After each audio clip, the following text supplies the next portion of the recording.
திருவண்ணாமலையில எங்க ஒருத்தர் வெள்ளக்காரன் வாங்கி வச்சிருக்கான். இப்ப ரமணர்னு ஒருத்தர் இருக்காங்க, அவரு வந்தவரு கேன்சரா வந்தார், யாரும் இல்லை, இப்ப அவங்க சொந்தக்காரங்க தான், அவங்க தான் பிழைக்கிறாங்க. அதே மாதிரி சேஷாத்திரியில அவரோட பிள்ளை பிச்சை எடுக்கிறாங்க, அவங்க தான் அதிகாரி பண்றாங்க.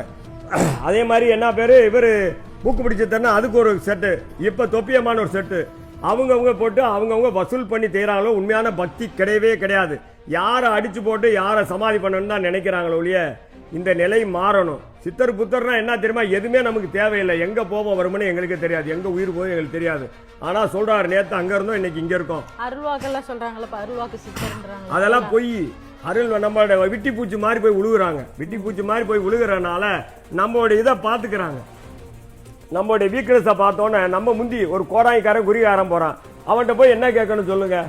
அவன் சொல்லணும், உனக்கு எத்தனை பொண்டாட்டி பிள்ளை குட்டின்னு சொல்லப்ப நான் என்ன சொல்றேன், மரத்தை பார்த்து சொல்றேன். இப்படிதான் எனக்கு தெரிஞ்சது, ஓவியம் வரைஞ்சேன், மரஞ்செடி வைக்கிறேன், சித்த வைத்தியரோட குடும்பம்னால நான் செய்யறேன். நான் யாரையும் ஏமாத்தல, யாரும் எதுவும் கேட்கல. வம்புக்குனே வருவாங்க, வேணும்னே விட்டு இப்ப நீ வந்த மாதிரி எல்லாம் கேட்பாங்க. உண்மை எதுவோ அதான் ஜெயிக்கும், பொய் ஜெயிக்காது. இல்லப்பா, நான் என்ன கேட்கிறேன், நிறைய பேர் பாத்தீங்கன்னா இங்க அருள்வாக்கு சொல்றாங்க, சாமி அடி சொல்றாங்க, அது பொய்யானது. அப்படி ஆளா இருந்தா நாட்டுக்கு வரக்கூடிய சொல்லணும்ல, நீ என்ன செஞ்சிருக்க, எத்தனை கோயில் கட்டியிருக்க, என்னென்ன நீ வரும்போது பேக்ரவுண்ட பாரு. பொய்யான வார்த்தைகளை சொல்லி பொய்யா ஏமாத்துறான். எனக்கு